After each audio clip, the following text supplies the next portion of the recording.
The views and opinions expressed by the host and the guests do not reflect those of the show, the management, and the company.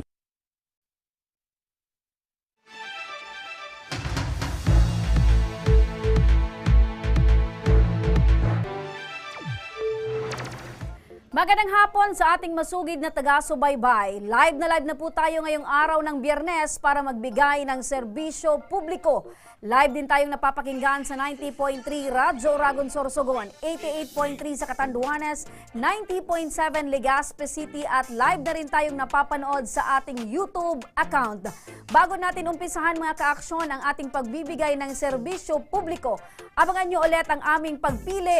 Baka kayo na ang susunod naming matawagan para sa tuloy-tuloy na maagang pamasko na hatid ni Congressman Saldico. Manood ka lang at maaari ka nang makatanggap ng 500 pesos. Ano pang hinihintay nyo mga kaaksyon? Yayain nyo na ulit ang buong pamilya nyo at kamag-anak na mag-online na at siguraduhin naka-follow na kayo sa aming mga official social media accounts sa Facebook, TikTok at YouTube. At ako Bicol, Tabang Ora mismo at manood na sa aming programa.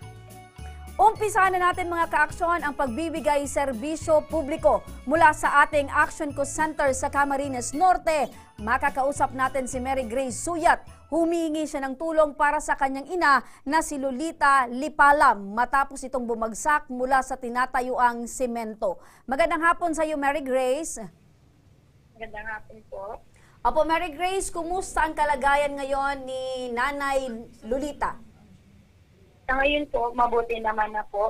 Nakakilos naman po siya kahit paraan.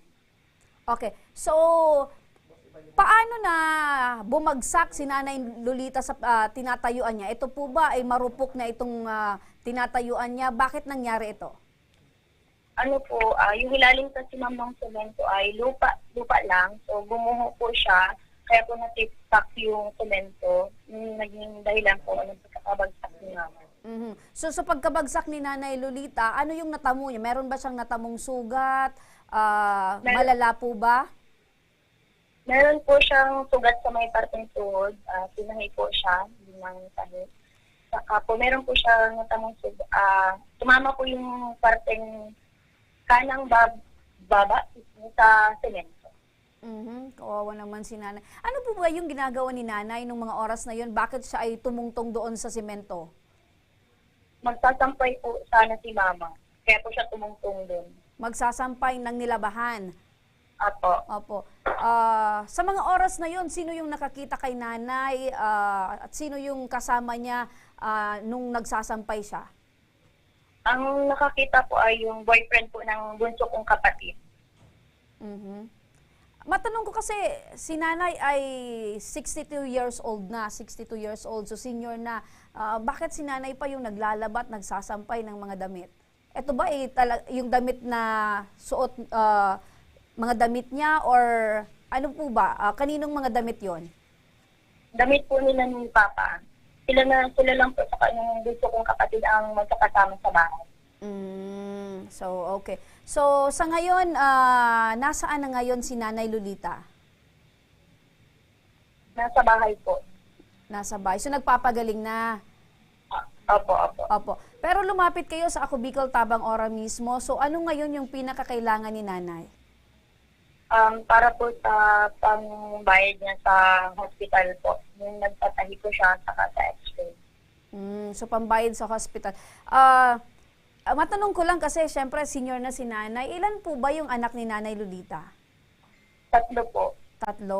So, kapos din sa buhay. Ano yung, may mga trabaho na po ba yung mga anak ni Nanay? Ako po meron, job order po. May sariling pamilya na din po. Pero kulang pa din, ano? Yes po. Okay. Yung bunso naman po namin nag-aaral pa.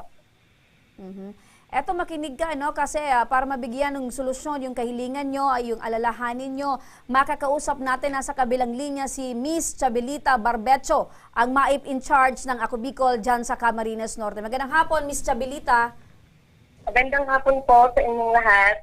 Opo, kumusta po kayo, Mama Chabelita? Maaari po ba nating matulungan itong alalahanin nila Mary Grace sa hospital bills ng kanyang ina? Yes, ma'am. Kayang-kayang tulungan ng Ako Bicol Party. si Ma'am Mary Grace. At Opo. ang tabang organismo po. Ayun. So ano yung maaari niyang asahan na tulong, proseso para matanggap at ito po bang iniinda nilang hospital bills ay sagot na ng Ako Bicol Party List? Ma'am, sa katunayan nga po, sa tulong ng Ako Bicol Party List at sa tulong ng Ako Bicol tabang organismo, lalong higit ang ating congressman, Elsalde Esco, sasagutin ang kanilang hospital bill, yung pagpapatahi at pagpapa-x-ray ni nanay. Ayun. So wala nang dapat problemahin itong pamilya ni Nanay Lolita dahil sagot na ng Ako Bicol Party List yung hospital bills. Ano po yung proseso? Ano yung dapat gawin ng pamilya para matanggap na po nila itong tulong mula sa Ako Bicol Party List? Ngayon, ma'am, hawak na natin ang guarantee letter na iaabot kay Ma'am Mary Grace para ito po yung ibabayad nila sa hospital. Ito po yung tinatawag nating guarantee letter at pagdating po dun sa hospital, ibibigay na po nila ito. Andito na po nakalagay kung ilan yung approved amount na ibabayad nila sa ating hospital. Ayan. So ibig sabihin, ora mismo ngayong araw na to ay mahahawakan na yung guarantee letter ng pamilya ni Nanay Lolita at wala na silang poproblemahin dahil sagot na ng Ako Bicol Party List yung hospital bills, Miss Chabilita. Yes po. Okay. So, maraming salamat, Miss Chabilita, ang MAEP in charge ng Ako Bicol Party List sa Daet, Camarines Norte. Ayan. So, hello, andyan pa ba yung anak ni Nanay Lolita? Opo. Ayan. So, napakinggan mo, ngayong araw mismong ito ay ibibigay na sa'yo yung guarantee letter para naman ay yung problema nyo ay masolusyonan na. Opo. Maraming salamat po sa Ako Bicol. Ayan. So nakangiti na. Wala nang problema dahil sagot na ng Ako Bicol Party List. May team po kami dyan na aalalay sa inyo hanggang sa matanggap nyo na ang tulong mula sa Ako Bicol Party List. Maraming salamat po. Ayan. Mga ka-aksyon, dito naman tayo, kung inyong maalala, mula naman sa probinsya ng Masbate, dumulog ang isang ginang sa ating programa upang magpatulong na maiuwi ang kanyang ina na di umano'y ay ginayuma, kaya't iniwan sila at sumama sa kanyang lalaki. Uuwi pa kaya si nanay sa piling ng kanyang mga anak? O pipiliin pa rin niyang manatili sa piling ng kanyang lalaki? Ang buong pangyayari, mga ka-aksyon, panoorin po natin ito. So, yung brief daw, Brief, oo. binaga niya daw yung brief, tapos pinatak niya daw sa kapi ng 3 beses, tapos sabi niya madami pa daw siyang ginawa. Kung malaki po yung pinagkaiba niya ngayon sa dati. Yung umuwi din siya dito, ganoon rin. Balisa, hindi makatulog. Kausapin ko, hindi kikibo. May araw daw na parang tulala siya, sabi niya. Tapos wala siya sa pag-iisip. Sa malayong bayan sa probinsya ng Masbate, munisipyo ng Esperanza at sa barangay Tunga, isang misis ang di umano'y ginayuma. Dahilan kung bakit naatim nito na iwanan ang kanyang mga anak at ang kanyang asawa na halos ibigay ang lahat para lamang sa kanya. Sabi siya na, may anak siyang ganun. Sabi ko sa kanya, huwag ka mag-alala, bubuhayin ko naman mga anak mo. Kahit 6 yan, basta may trabaho lang niya mapapasukan. Ilang taon ka lang, sir? 21 po, tapos siya 32. Kaya tila pinagsukloban daw siya ng langit at lupa. Na matapos ang 9 na taon nilang pagsasama, ay basta na lamang siyang iniwan ni Chona para sa ibang lalaki. Kukuha siya ng panggatong, aalis siya dito mga alauna ng tanghali, tapos uuwi siya mga bandalas 4 na. Yun pala, yun ang simulan niya pag sa lalaki. May araw daw na parang tulala siya, sabi niya. Tapos wala siya sa pag-iisip. Maging ang mga kapatid nito ay labis na din ang pag-aalala. Naghahanap po kami ng ng mga eksperto na marunong sa panggagayuma. Gusto din namin na papagamot kasi gusto din naman namin na makauwi siya dito eh. Maganda kami ng gatas ng ina, painom sa kanya, pero hindi namin isasabi sa kanya na hindi namin ipaalam. Kasi yun daw yung sumpa ng panggagayuma. 2 years old. So, nakadalawa ng asawa si mama mo. Opo. Okay, asa na itong dalawa niyang asawa? Yung papa ko po, patay na. Tapos yung yung si father ko, andun po sa bahay. Yung stepfather mo? Opo. Okay. So umalis ba itong sinanay mo na walang paalam sa mga kapatid mo at sa stepfather mo? Opo, umalis po nang walang paalam. Pinili umano ng kanyang ina na sumama na kay Ray kaysa manatili pa sa poder ng kanyang pangalawang kinakasama na si Rolly. Kasi po, yung lalaki na yan, si Ray Esconia, yung karelasyon po niya, ni tita ko na si Maguindan. Pinaniniwalaan ngayon nila Jinky na ang tanging rason lamang kung bakit nagawa silang iwan ng kanilang ina ay dahil ito ay ginayuma. Nag-inom po yung boyfriend ko tsaka siya, yung lalaki si Ray. Si Ray po mismo nag-amin sa boyfriend ko na ano daw. Para daw po hindi ko iwan yung boyfriend ko. Gagawin niya po daw yung ginawa niya kay mama. Tapos ang una niyang tinuro is yung brief daw. Brief, oo. Binaga niya daw yung brief. Tapos pinatak niya daw sa kape ng 3 beses. Tapos sabi niya madami pa daw siyang ginawa. Malaki po yung pinagkaiba niya ngayon sa dati. Dagdag pa rito ay ang mga kakaibang kinikilos umano ng kanilang nanay. Binabaliktad niya yung mga topics, sir. Sinasabi na baka daw po na magalit si Ray. Ibig mong sabihin, Jinky, hindi talaga yung gawin ng nanay mo, hindi niya na maiwan-iwan ngayon si Ray. Opo, tama po yan. Talagang medyo matindi siya ang gayuma. Ngunit sa kabila ng lahat ng paghihinala, isa sa mga matinding rason ng kanilang pagtutol sa relasyon ng kanilang ina kay Ray ay ang pagiging manyakis umano nito. Sinasabi niya po sa mga kainuman niya na kung paano niya daw gamitin si mama. Chismoso itong si Ray ng mga ginagawa niya sa pakikipagtalik. Doon po ako, sobrang galit ko po kasi tumawag po yung si father ko, nagsumbong sa akin na daw. Tinawagan po daw nila si mama, tapos sinabihan daw po nila na ba't namamayat si mama, ba't namamayat dyan, sinabihan daw ng si father ko. Ang sabi po, hindi namamayat sa kain, namamayat daw sa ganyang bagay. Sobra talang pagkaiba niya na ang itim niya, tapos So talagang- pa yan. Kaya umagang hindi pa nakain, nagiinom na. Tapos sabi ko sa kanya, mo yan si Ray mag-inom kasi si Ray wala namang ibang ginagawa, so wala ding walang sakit. Ikaw, may sakit ka na, tapos pasama-sama ka to, maaga-aga po. Sa bigat ng akusasyong binitawan ng kanyang anak, mariing itinanggi naman ni Chona sa programa. Chona, magandang hapon sa'yo. Magandang hapon po, sir. O, Aling Chona, totoo ba na iniwanan mo yung mga anak mo dahil sa lalaki? Hindi po yan totoo, sir. O anong totoo? Hindi po yan totoo. Sinungaling yan si Jinky yan. Pero iniwan mo yung dati mong kinakasama at sumama ka na kay Ray. Dinala ko yung mga anak ko dito sa Kawayan. Isip ko, maghiwalay na kami. O totoo ba ito na pinagdududahan ka ng mga anak mo at ng mga tiyahin nila na para ka daw ginayumat, para ka daw pinainom ng pinakuloang brief? Hindi yan totoo, sir, yung sinabi ni Jinky na ginayuma ako. Hindi mo nararamdaman na ginayuma ka? Hindi ko nakita. Dahil sa pagpipilit ng anak ni Chona, nagsalita na rin si Ray patungkol sa panggagayuman nito. Po yan totoo, sir. Pinipiro ko lang yung boyfriend niya, sir. Inumo kami, sir. So nagbibiro ka lang, hindi totoong naglaga ka ng brief? Hindi totoo yan, sir.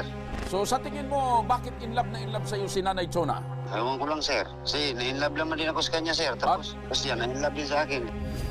Upang malaman ang tunay na kalagayan ng mga anak ni Chona sa bayan ng Esperanza, nakapanayam din sa programa si Ma'am Gina Prigua, ang Social Welfare Officer 3 ng Esperanza Municipal Social Welfare and Development Office.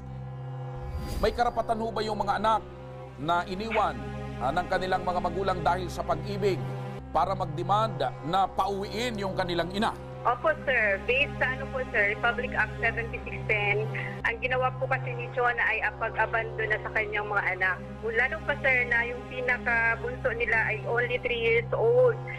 At yung iba po, sir, mga maliliit pa, mga nasa school age pa, na dapat nandun pa yun sa kustodiya ng mama. Mismong social welfare officer na rin ang nagpatunay na maski ang benepisyong natatanggap mula sa proyektong 4Ps ay hindi na nakakaabot sa mga bata dahil ibinubulsa lang daw umano ito ng kanilang ina. Pantawid number po na sila, pantawid beneficiary po sila. Yung grants ng mga bata, hindi naman po napupunta directly doon sa mga bata, kundi nandyan po kay Chona, dala niya po yung ATM card. Lalo po sir, ang kinatatakot ko lang po kasi yung isang anak niya na PWD at blind. And may medyo kulang ang pag-iisip, nandyan ngayon sa poder niya. Lalo pa sinasabi ni Jinky na medyo may pagkamanyakis yung si Ray.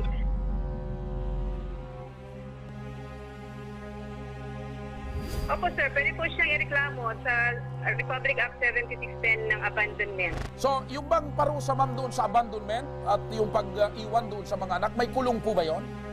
Meron po sir na kulong yun.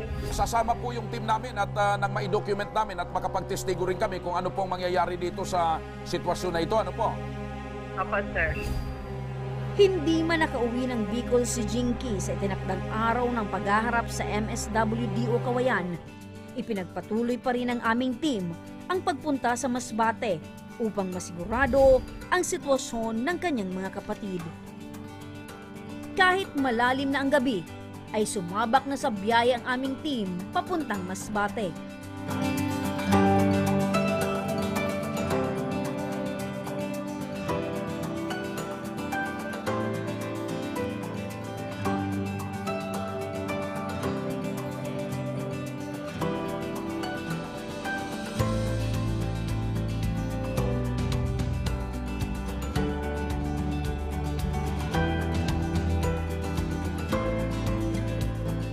Kinabukasan mula Masbate City ay bumiyahe ng aming team ng halos 1.5 oras papunta sa bayan ng Kawayan kung saan naninirahan sila Chona at Ray. Maya-maya pa ay narating na din ng aming team ang Kawayan MSWDO, ang nakakasakop sa bagong tinutuluyan ni Chona. Nang makapanayam ng aming team si Chona, isiniwalat nito ang dahilan kung bakit niya nagawang iwanan si Rolly. Naka-textmate kami, yung kagustuhan kami ng dalawa. Pumunta siya dito. Tapos sabi niya sa akin na gusto niya mag-asawa. Sabi ko sa kanya na kaya mabuhay yung mga anak ko kasi anim mga anak ko. Sabi niya, kaya. Taliwas sa ibinahaging kwento ni Rolly. Yung sabi niya, dadalaw lang siya sa pamangkin niya. Yun na po, dumiretso siya dito sa Kawayan. Paano mo nalaman na meron na pala siyang bagong kinakasama? Nakita ko po sa sa cellphone. Sa kabila ng kanyang natuklasan, ay handa pa rin daw siyang tanggapin ulit si Chona. Kung uuwi siya, hindi naman siya tatanggapin ko pa rin siya kung uuwi siya. Kasi kakahawa kasi yung mga bata eh. Pero kung hindi na siya pabalik, ay hindi ko naman siya pipilitin. Ngunit ayon naman kay Chona, minsan na rin daw niyang sinubukang bumalik. Ngunit ipinagtabuyan lamang daw siya nito. Binalikan ko sila, ma'am. Binuntahan ko sila. Tapos hindi niya binigay ni Rolly. Hindi ako pinapasok sa bahay namin. Tinapaw niya mga damit ko sa labas. Ang ginawa ko, bumalik lang ako dito. Wala naman akong magawa. Ito naman, mapunta naman tayo, ma'am, sa usapan na gayuma. Kasi sinasabi nila na ginayuma ka daw, nangayayat ka, tulala ka. So, totoo ba yun? Hindi yan totoo, ma'am. Kasi dati may sakit na ako. Anong sakit? Hindi sa sa dibdib, tapos dito sa likod. Parang may pliman sabay na dugo. So, hindi ka talaga ginayuma? Hindi yan totoo, ma'am. Kasi yung kalib-in ko, pag nag-inuman sila, lagi yung binibiro ng mga salita nila. Pero mahal mo po si Ma'am Chona? Mahal naman po. Opo. So, kahit meron na siya bagong kinakasama, okay lang sa'yo na sabali, bumalik sa'yo, okay lang? Okay lang po. Basta, anong pinaka-gusto mong mayari ngayon? Mabuo ulit. Sa labis na pagmamahal ni Rolly kay Chona, nagawa niya na rin daw na makiusap kay Ray na ibalik na sa kanya si Chona, alang-alang sa kanilang pamilya na pilit niyang binubuo. Nag-usap po kami sa cellphone. Sabi niya,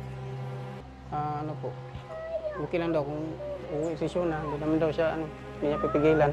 Dahil sa kagustuhan ni Rolly na maisaayos ang sitwasyon ng mga bata, nagsimula na ang pagpapatawag ng MSWDO. Magandang umaga po sa inyong lahat.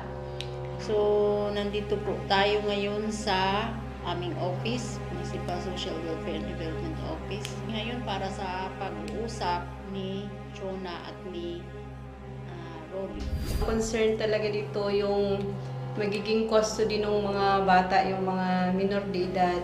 Ito ang atong issue ngayon na dapat ma-resolve ngayon, no, sa inyong dalawa kung saan mapupunta yung mga custody ng mga bata. Tapos kung ano magiging desisyon ni Chona, kung uuwi ba siya or kung ano pa ang magiging desisyon mo.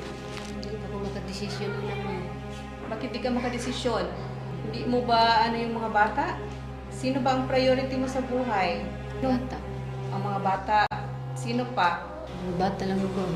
Okay, ang mga bata. Matapos ang mahigit 1 oras na pag-uusap, Pero kasi kung halimbawa may mga mangyayari sa anak niya, liable pa din si Chona.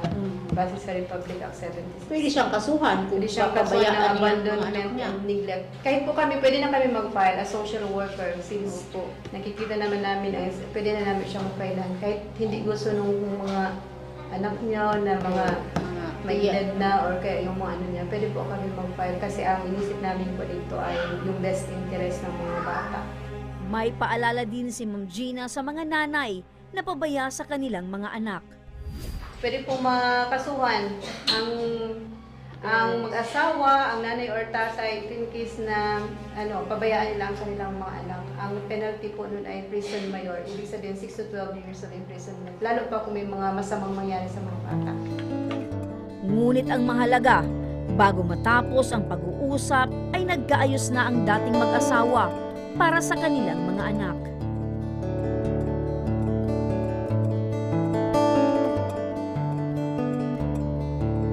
Sa puntong ito, binigyan ng pagkakataon ng mag-iina kasama si Rolly na makapagsalo-salo.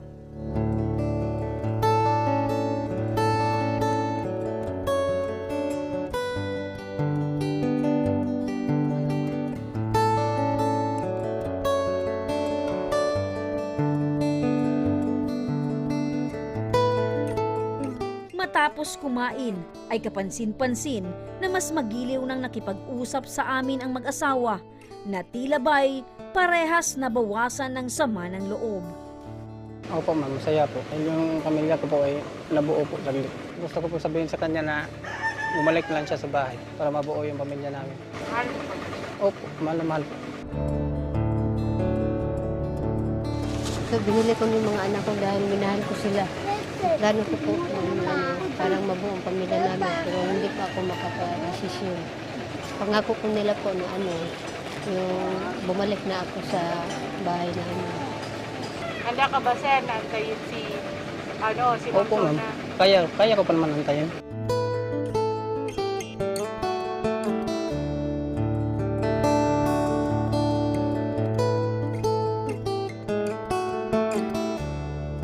Labag man sa kalooban ni Rolly, hinayaan na muna nito si Chona na bumalik sa piling ni Ray. At amin ang inahatid si Chona kay Ray. At sa pag-alalay ng aming team, aming naabutan ang pag-aabang ni Ray kay Chona. Linawin lang natin, totoo o hindi totoo na ginayumo mo si Ma'am Chona? Hindi totoo yan, ma'am. Hindi ako marunong yan, ma'am. Halimbawa na mag-decide si Ma'am Chona na kailangan niya kasi, obligasyon niya kasi yun bilang nanay na puntahan yung mga anak niya, dalawin, kasi nanay siya. Okay lang yun sa'yo. Okay. Hindi mo naman siya pipigilan. Hindi naman. Siya lang mag-desisyon, ma'am. Sa pagkakataong ito, muling inilinaw ni Ray ang mga paratang binitawan laban sa kanya. Sabi niya naman niya kasi ako. Nalambing ko lang yung nanay niya. Kasi siya naman mag-desisyon, ma'am. Baka na ako magawa kung anong desisyon niya. Sabihin niya na ayaw niya sa akin, okay. Kung gusto niya ako, okay. Kasi hindi ko naman po pinabayaan yung mga anak niya dito. Mula Kawayan ay bumiyahin ang aming team ng halos 3 oras papuntang Esperanza Masbate upang ihatid na ang mag-aama. Dahil nirespeto ng MSWD ang desisyon ni Chona na makapag-isip ng ilang araw dahil tuliro pa rin ito. Nanatili sa pangangalaga ni Rolly ang kanilang mga anak.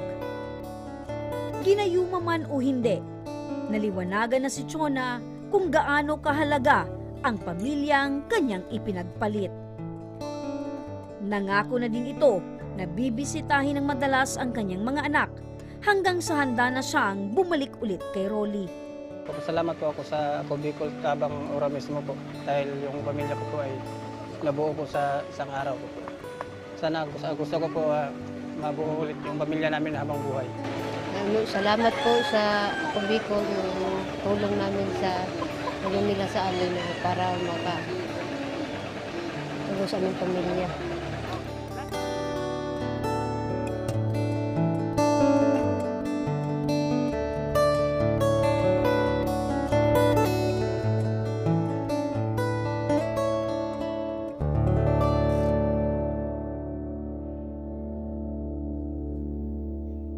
Ayan mga ka-aksyon, ang haba ng hair ni Chona.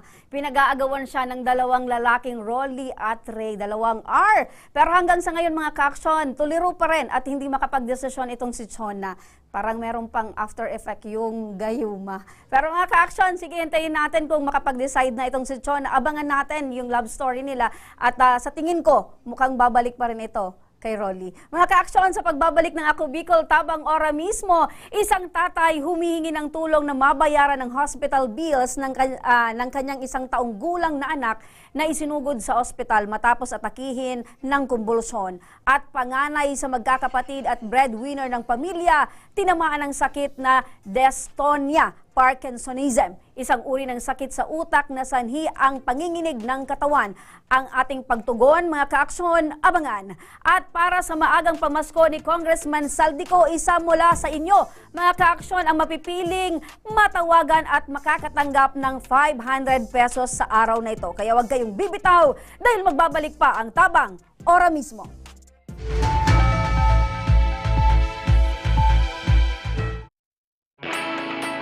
Naghahanap ka ba ng trabaho? Marunong ka bang mag-shoot ng video? Mag-edit? Magaling ka ba sa social media? Willing ka bang matuto? Graduate ng journalism o may alam na sa media? Apply na dahil naghahanap kami ng videographers para sa Camarines Norte, Sorsogon, Camarines Sur, Catanduanes at Masbate. Ipadala ang inyong resume sa actioncallcenter@gmail.com at maging pinakabagong miyembro ng aming team. Tara na! Apply na!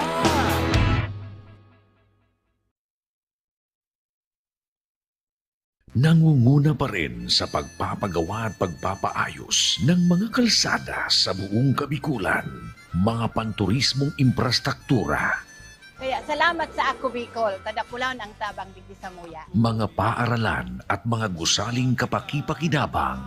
Maraming salamat, Ako Bicol Partiles. Marami pong salamat. Mahigit isang dekada ng naninilbihan, Ako Bicol, katabang na, kasurug pa. Daan-daan na po ang mga nakapagtapos at may mga kanya-kanya ng propesyon. Sa kanilang pagpupunyagi, walang masidlan ang kanilang mga ngiti. Inat sa Gabos, nagpapasalamat po ako sa AKB. Gusto ko lang po magpasalamat sa Ako Bicol sa opportunity na tigtatao po arag po sa kuya na estudyante. Dahil naandyan lang, katuwang lagi, Ako Bicol, katabang na, kasurug pa. Tucked away in the province of Albay, known for its perfectly shaped Mayon volcano, Misibis Bay Resort, a locally owned 5-hectare private island resort. The resort is ready for all those looking to balance tranquility and adventure. This tropical destination is where guests can either choose to relax under the palm trees or have an adventure under the sun. It features modern and luxurious rooms and villas, recreational facilities, and sophisticated services.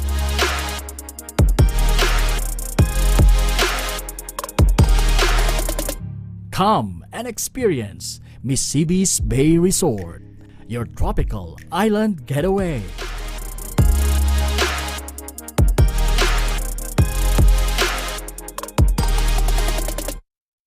Problema sa tubig, agarang binigyang solusyon. Nagpatayo ng mga solar-powered water supply system sa mga liblib na lugar. Libre, malinis at maaasahang supply ng tubig 24/7. Dako lang ng pagpapasalamat niya mo. Dahil may ikamalilingan habang kami nabubuhay. Nakulaon nining tabang para sa gabos na tao digdi. Salamat po. Para sa ating mga kababayang nasa laylayan, Ako Bicol, katabang na, kasurug pa. Libo-libo na ang mga nabigyan ng tulong medikal.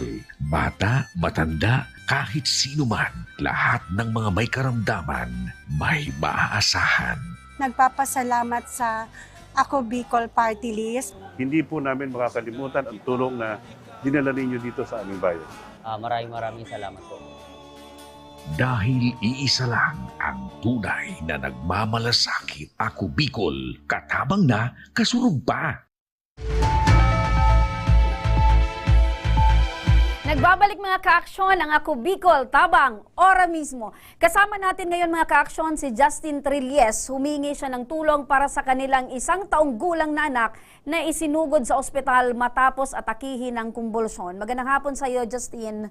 Magandang hapon din po, ma'am. Kumusta ngayon yung kalagayan ng inyong pong anak? Medyo okay na rin po siya ngayon, ma'am. Wala na po siyang lagnat po. Medyo okay na. Opo. Bakit nung mga nakarang araw po ba, kumusta yung kalagayan niya prior nyo maidala sa ospital? Mataas pa rin po ang lagnat niya kay ma'am. Hindi po bumababa ang ang lagnat niya po. Kasi yung pag inaatake ng convulsion, meron talaga yung mataas na yung sakit na palaging nararamdaman niya, mataas yung temperatura, tama?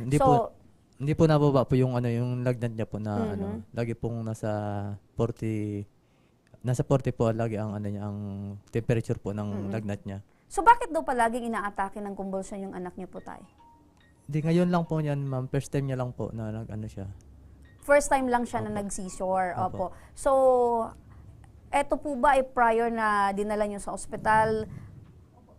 Nagpapa-check up na po kayo ng bata? Hindi po, ma'am. Ngayon lang po. Ngayon lang po talaga niyo nalaman na merong sakit itong anak ninyo? Opo, Opo.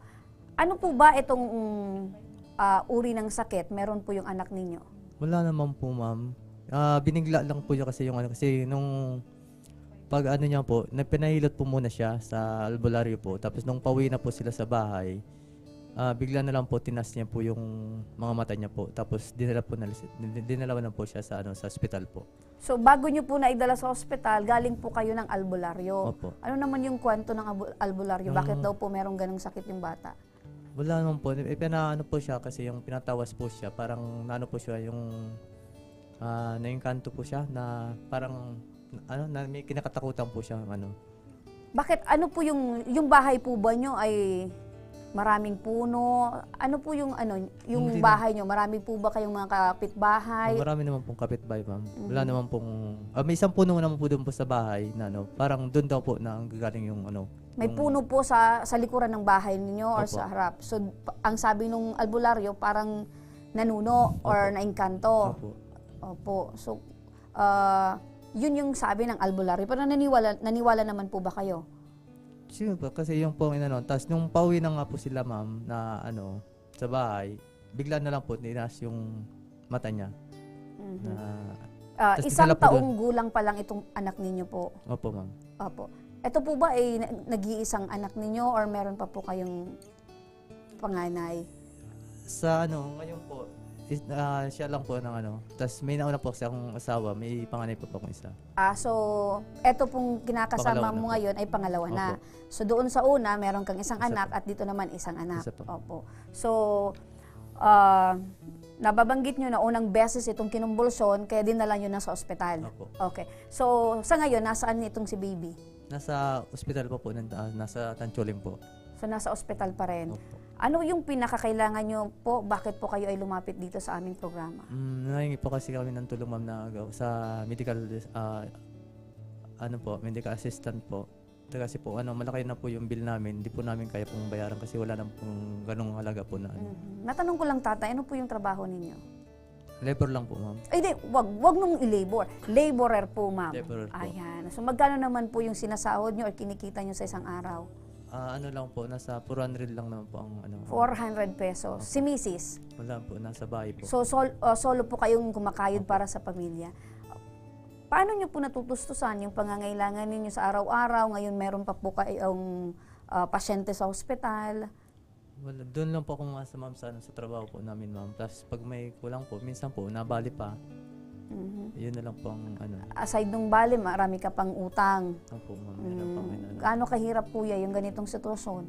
Meron po sa ano, sa pang-araw-araw po na ano, laging bitin po lagi sa ano, lalo po nagagatas pa po yung anak ko. Kulang po talaga sa ano. So, yun yung laging pinoproblema mo, yung paano yung hospital bill, tapos yung pang-araw-araw. Eto po kuya, para mabigyan ng solusyon ang alalahanin niyo po, makakausap natin si Mel Melinda Ibio, ang coordinator ng Ako Bicol Party List. Magandang hapon, Miss Mel. Magandang hapon po, Ma'am Remy at kay Sir Justin. At sa lahat ng nakikinig at nanonood ng ating programa. Opo, Ma'am Mel, napakinggan niyo po si tatay, maari po ba natin siyang matulungan na mabayaran po ang hospital bill ng kanya pong anak? Yes po, opo, maaari po. Actually, atin pong sinilip kung ano yung kanyang naging problema at ito nga raw po ay kulang pa yung kanilang bayarin sa hospital.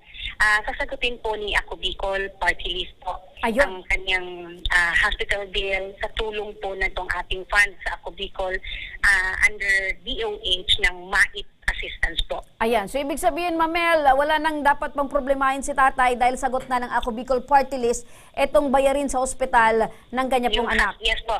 Yung hospital din po, tatay, para sa, wag po nating poproblemahin, lalo na po ganitong edad ng inyong anak, kapag ka po may nararamdaman para sa kaalaman po ninyo at sa mga nanonood at nakikinig ng ating programa, wag po tayo mawalang bahala, lalo na po pagka may nagkakasakit sa ating pamilya, dahil ang gobyerno po ay merong ganitong programa na libre po kahit magpapacheck up. Pupunta lang po tayo kahit saan mang pong hospital, pwede po sa private, pwede po sa government, at kailangan po nating magpa-check up. Wag nating baliwalain ang ating karamdaman dahil baka po ito ay lalong lumala.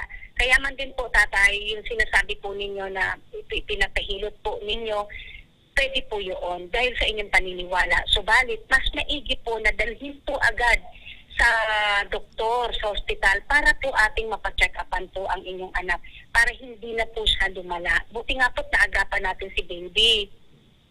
So, importante na ipatingin sa doktor.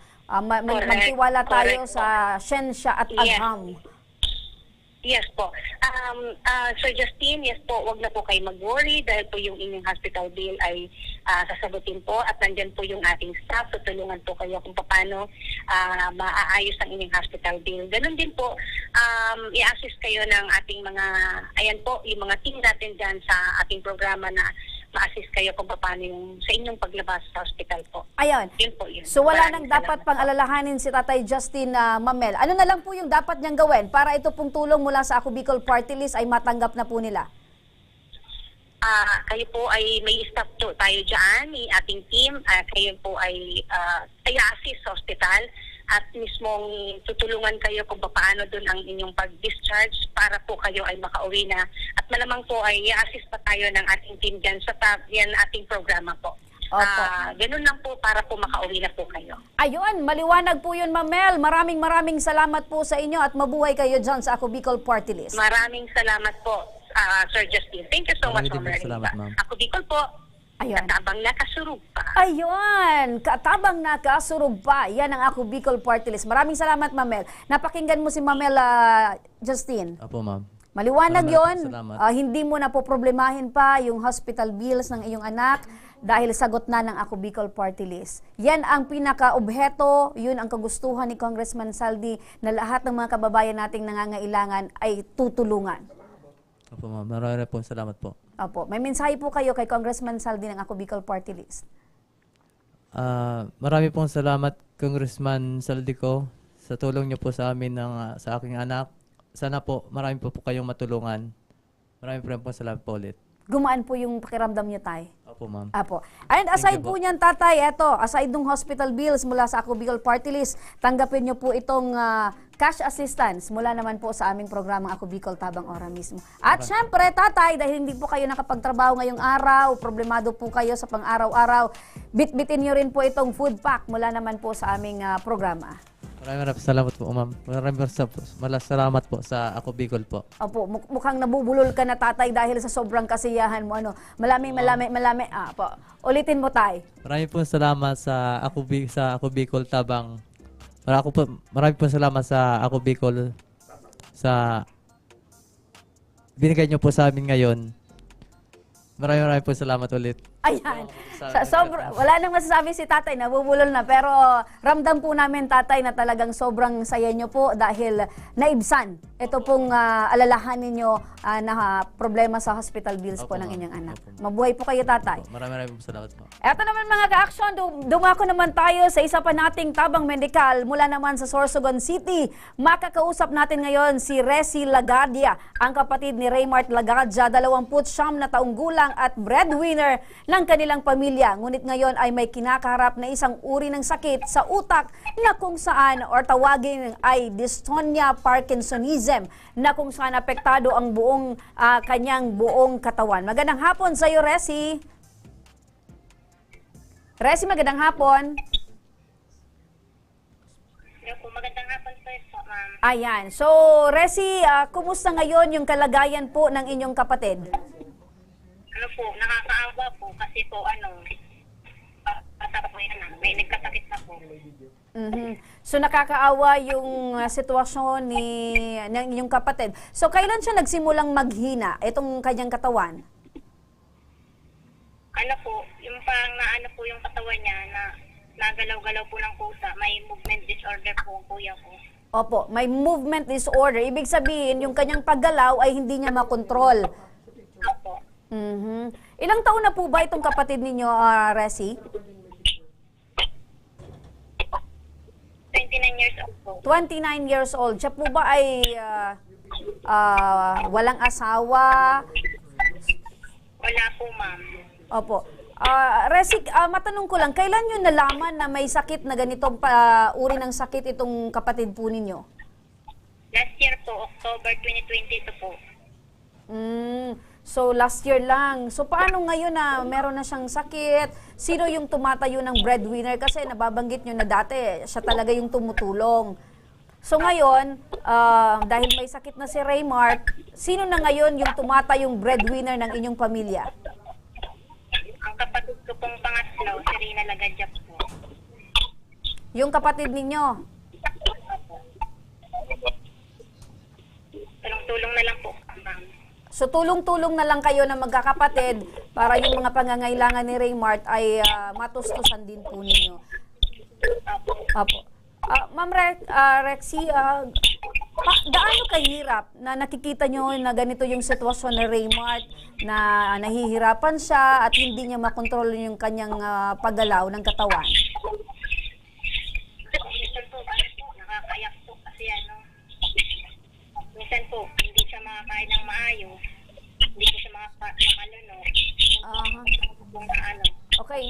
So, nakikita namin ngayon, Resi, yung video ng iyong kapatid. So, nakikita namin yung bibig niya, nakabuka. Ito ba yung nasasarado niya din? Or talagang palagi ang ganyan na lang siya?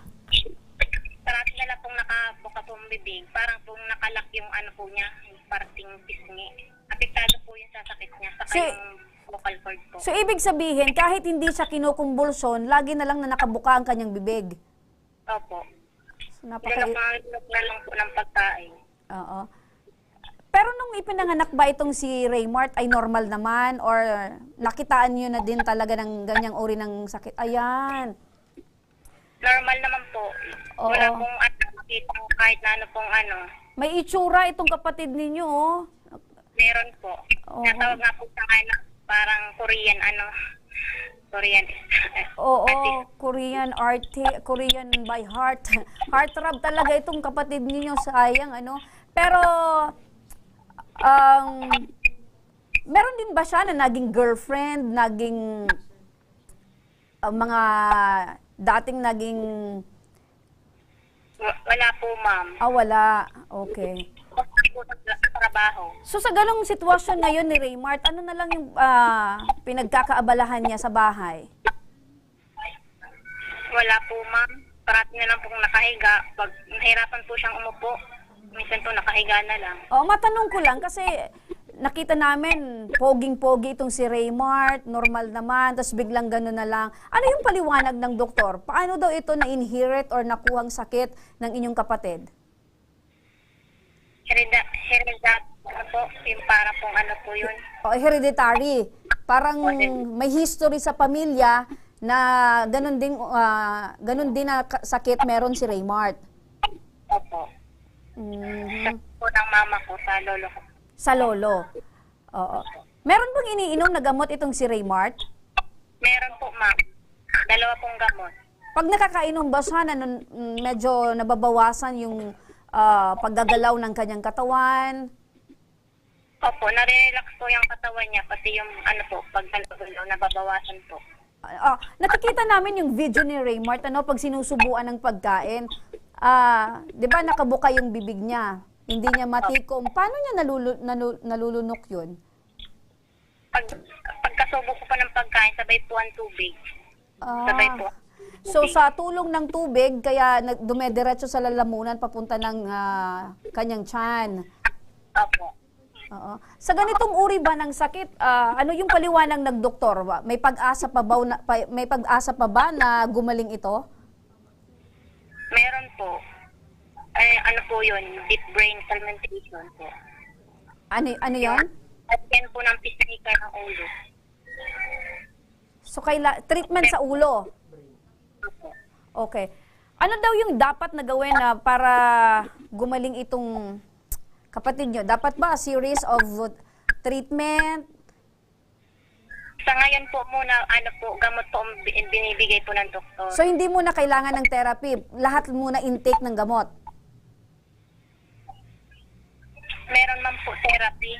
Kasi po, yung mga, po niya, yung mga nerves po na naninigas, tapos yung parting likod po na curve. Tapos po may po yun, may treatment din po. Oo. Pero si Raymart ba ay nakakatayo at nakakalakad pa rin? Nakakatayo at nakakalakad, pero po yung may kasama na pong taga-alalay. Kasi hindi niya na makontrol, unbalance na yung katawan ni Raymart.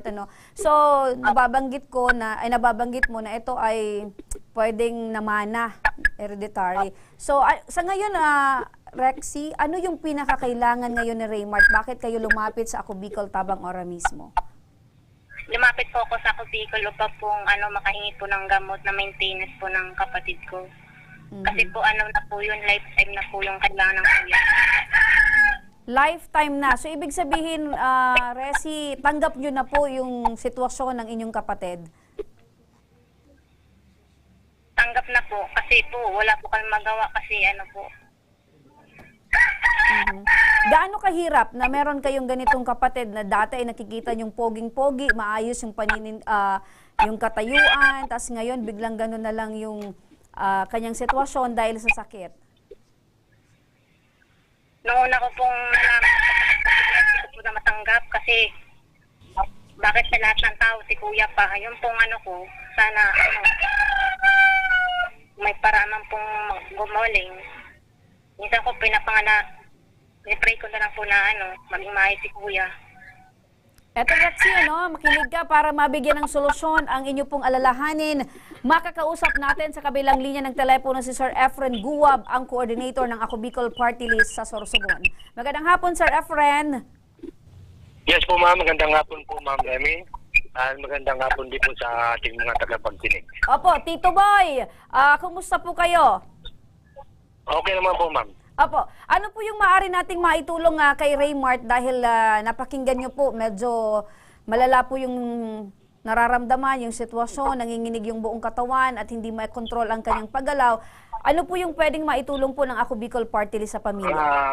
Okay po, ma'am. Narinig ko nga ang kailangan ng ating pasyente. So, ang Ako Bicol Party List dito sa Sorsogon ay handa pong tumulong sa kanya sa kanyang mga gamot. I-assist po natin siya sa DSWD. Kagaya ng nasabi ka, nakakuha na siya sa DSWD nung nakarang araw. So, kulang pa yung nakuha niya. So, humingi pa rin sa atin ang patuloy na tulong para sa gamot. So, ibig sabihin, ma'am, nakakuha na siya sa DSWD nung last week. Matutulungan po natin siya pagkatapos na naman po ng pakalipas ng 3 buwan kasi yun po ang patakaran sa DSWD. So, yung nakuha niyang pera, yung isang linggo, pwede niya ibili na muna ng gamot, then pwede na po natin siya maalalayan sa mga susunod na pangailangan ng gamot. Okay, so malinaw po yan, though nakakuha na po sila ng tulong mula sa DSWD, tutulungan po rin po ng Ako Bicol Party List para tuloy-tuloy po itong tulong na makuha nitong pamilya. Tama po yun, ma'am. Okay.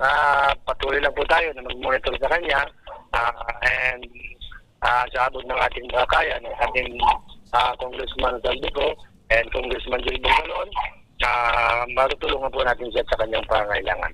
Okay, so syempre, Sir Efren, bibigyan din ng tulong pinansyal ng ating programa itong pamilya ni Raymart para naman makatulong ang Ako Bicol Tabang Ora mismo. Salamat po, ma'am. Okay, maraming salamat Sir Efren Guwab, ang coordinator ng Ako Bicol Party List dyan sa Sorsogon. Resi, magandang hapon muli. Okay, Resi? Apo. So napakinggan mo si Sir Efren na tuloy-tuloy pa rin yung pagbobonitor at tuloy-tuloy pa rin nagagabayan kayo ng Ako Bicol Party List para etong tulong na pamedikal kay Raymart ay tuloy-tuloy pa rin. At syempre, ihahatid ng aming team, bibigyan kayo ng team ng financial mula naman sa Tabang Ora mismo program para makatulong sa pagpagamot sa iyong kapatid. Maraming salamat po, Ma'am, Sir Efren, sa tulong po. Maraming salamat po. Ayan. Yan ay ang kagustuhan ni Congressman Saldi na lahat ng ating mga kababayan ay matulungan. Kaya hiling namin, Resi, sa iyong kapatid na sana ay tuluyan na siyang gumaling at hindi na siya mahirapan pa ng kanyang sakit. Maraming salamat. Eto mga ka-aksyon, maagang pamasko winners! Sige, tatawagan ko na ang unang maswerte na napili na mabibigyan ng 500 pesos sa araw na ito. Ayan. Excited na ba kayo mga viewers? Ayan. Sino ba yung maswerteng tao ngayong araw na to na mabibigyan ng 500 pesos? Siyempre, siya isa sa laging nakasubaybay sa ating programa. Magandang hapon! Magandang hapon sa'yo! Magandang hapon po. Ayun! Alam mo ba na nanalo ka ng 500 pesos? Hindi pa po. Ay, hindi pa! So biglaan! Congratulations sa iyo dahil nanalo ka ng 500 pesos. Ano yung pangalan mo? Jacqueline Aquino po, ma'am. Jacqueline Aquino. Ano, nagulat ka ba? Opo, ma'am. Ayan, yan yung tunay talagang surprise. Taga saan po kayo, Miss Jacqueline? Nandito ba ako ngayon sa Maynila po, ma'am? Nasa Maynila. Pero nanonood po kayo ng Ako Bicol Tabang Ora mismo? Opo, ma'am. Lagi po ba? Opo, ma'am. Ayan. So saan nyo po gagamitin yung 500 pesos na napanalunan po ninyo? Pangdagdag sa pambili ng bigas po, ma'am. Pambili ng bigas! Bakit ilang beses ba kayo kumakain ng kanin sa isang araw? 3 beses po, ma'am. Ayan. Sa 3 beses. So makakadagdag yan sa pambili ng bigas. Ano po ba ang inyong trabaho dyan sa Manila? Wala po. Nag-aalaga po lang na anak ko po, ma'am. Kasi yung asawa ko lang, boy lang po dito sa Divisoria po, ma'am. Ay, boy. Huwag mong ilalang kasi mahirap yung trabaho ng isang boy. Grabe. All around ba yung asawa mo bilang boy dyan sa Metro Manila? Opo. Di ba? Mahirap na trabaho. Grabe, kargador ka na, taga-linis, taga-ano pa. Basta, yun. Ano po yung nais niyong sabihin? Dahil ito pong 500 pesos ay mula po dito sa palatuntunan ni Congressman Saldico. Maraming salamat po sa Ako Bicol Tabang Ora mismo kasi hindi ko inaasahan na ako po yung napili ngayon araw na mabigyan ng 500.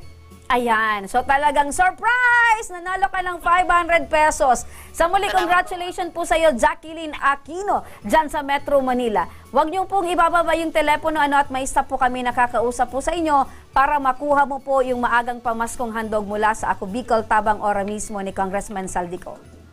Salamat po, ma'am.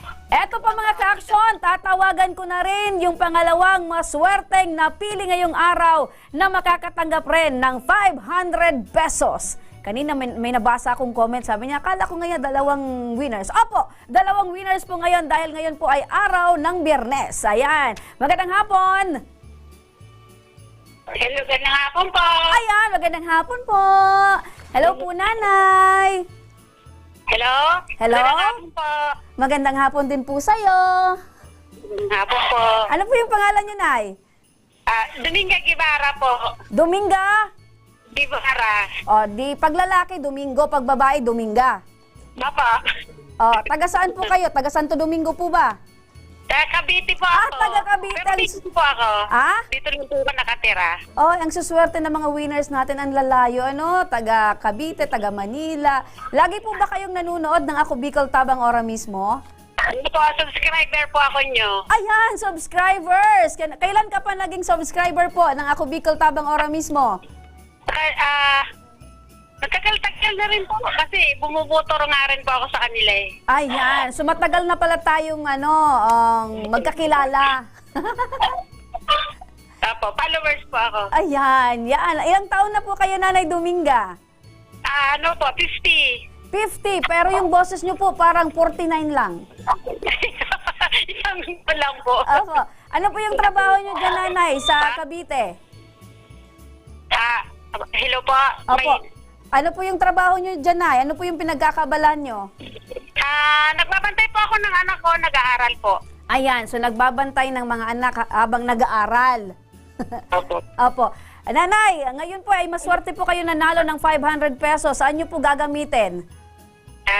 Pangdagdag pong panggastos sa bahay. Akala ko pangdagdag pagpariband. Panggastos po, baon ng mga anak ko. Masiyahin po kayo talaga, Nanay? Po. Ayan. Wala po kayong problema? Pa? Wala po kayong problema sa buhay? Meron din po, kaso nga lang, siyempre, hindi kailangan pag masyadong isipin ang problema, nakaka-stress lang. Tama! Dapat hayaan natin yung problema, ang problema sa atin, di ba, Nanay? Opo. Nanay, congratulations po. Ano po yung gusto nyong sabihin mula po sa palatuntunang ito at kay Congressman Saldico po? Salamat po sa Bicol Party List. Maraming natutulungan kayo. Opo. Kasi nanonood po ako parati sa dami-dami natutulungan nyo. Anong party list po, Nanay? Maraming pong salamat. Ako nanalo. Opo. Nanay, anong party list nga po ulit? Ha? Anong party list nga po ulit? Bicol Party List. Nanay, ako Bicol. Ako Bicol Party List po. Ayan, Bicol Party List. Tama naman, nagkulang lang ng ako. Congratulations po, Nanay Dominga. Salamat po. Yes! Nanalo ako. Yay! Nanalo ako ng 500 pesos. Ayan, congratulations, Nanay. Nanay, wag niyo pong ibababa yung telepono at may staff po kami nakakausap po sa inyo para makuha niyo na po yung maagang pamaskong handog mula po sa Ako Bicol Party List. Ako, thank you. Ayan, masayahin si Nanay. Yehey, nanalo si Nanay. Mga ka-aksyon, Luzon, Visayas at Mindanao, tuloy-tuloy ang maagang pamasko ni Congressman Saldico para po sa inyong lahat. Kaya naman, ano pang inihintay ninyo? Abangan nyo na at baka kayo na ang aming susunod na matawagan bukas at mabigyan ng 500 pesos. Tuloy-tuloy lang nating subaybayan ang programang Ako Bicol tabang ora mismo. Sa may mga problemang legal at medikal na nais humingi ng tulong sa ating programa, maaari po kayong magsadya sa aming tanggapan sa ground floor Embarcadero de Legazpi, Victory Village, Legazpi City.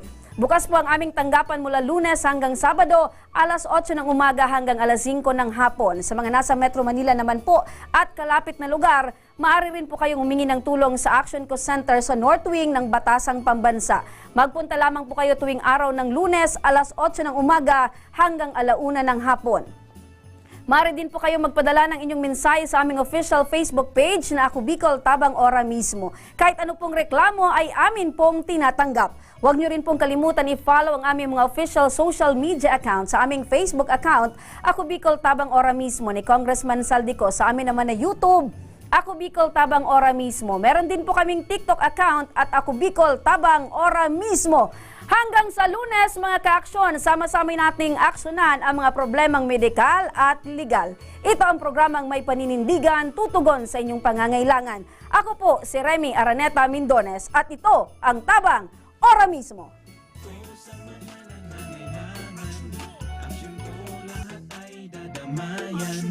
Noon at ngayon tayo'y sinamahan. Aksyon po patuloy na magsisilbi. Aksyon po sa mga nangangailangan. Aksyon po lahat ay dadamayan. Noon at ngayon tayo'y sinamahan. Aksyon po patuloy na magsisilbi.